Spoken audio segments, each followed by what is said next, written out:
will not be forced by fear, by just this overall power. This agenda that they have. I'm so sick of seeing people. I don't care what your health status is. You can choose to do it, but if you're outside, take off the damn mask. Yeah.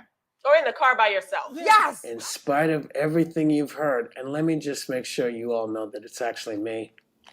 Say it's me. Yeah. Like the dumbest motherfucker that ever lived.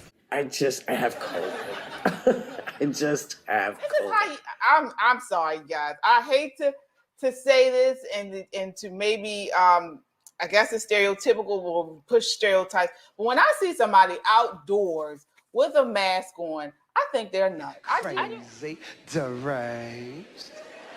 I think they're nuts. And I don't want to do that. I don't want to think like that because maybe they are suffering from conditions. But, I saw somebody in the coffee shop the other day. She comes in, this short woman. She had on all these colors, and she has a big mask. And it wasn't even N95. It was a loose surgical mask. And I'm looking at her. And I'm thinking, what are you doing? What are you doing? Perception out there by many, how many I don't know, that they don't work. And that the data concludes that they didn't work in the first go-round. Respond to that on masks.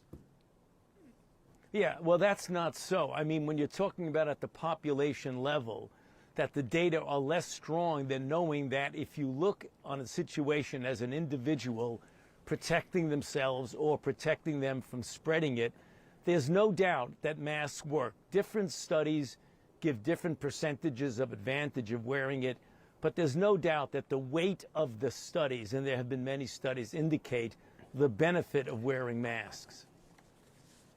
I'm going to refer to one of them. You've heard about it before. I heard about it from a number of radio callers.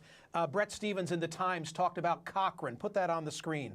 The most rigorous and comprehensive analysis of scientific studies conducted on the efficacy of masks for reducing the spread of respiratory illness, including COVID-19, was published last month. Its conclusions, said Tom Jefferson, the Oxford epidemiologist who is the lead author, were unambiguous. There is just no evidence that masks, make any difference. He told the journalist Mayanne Demasi, full stop.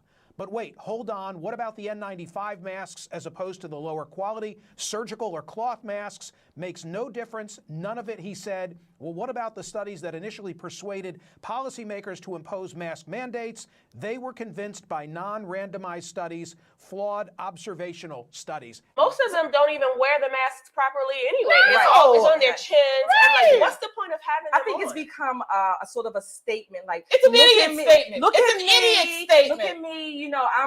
I'm complying, or I'm whatever. It's part of a psychological state. But please, outside and like you said, in the car by yourself, take off the damn mask. Heck, in 2020, if a guy tried to walk over to me wearing a mask, that's an automatically no. Don't try to holler at me with a mask on. Sir, you're complying. I cannot deal with somebody who complies with the government. On principle, I never say anything that another person is obviously trying to get me to say. My first wedding ceremony took 2 hours because after the priest said, "Repeat after me," I fell silent. So we have to move on. We do have to move on. But so we'll continue to follow that story. Hopefully we won't see any more Fauci this holiday season. Oh my God. Oh my God. I don't want to see this man anymore. Nightmare. So it ain't over. Yeah. All right. We're moving right along.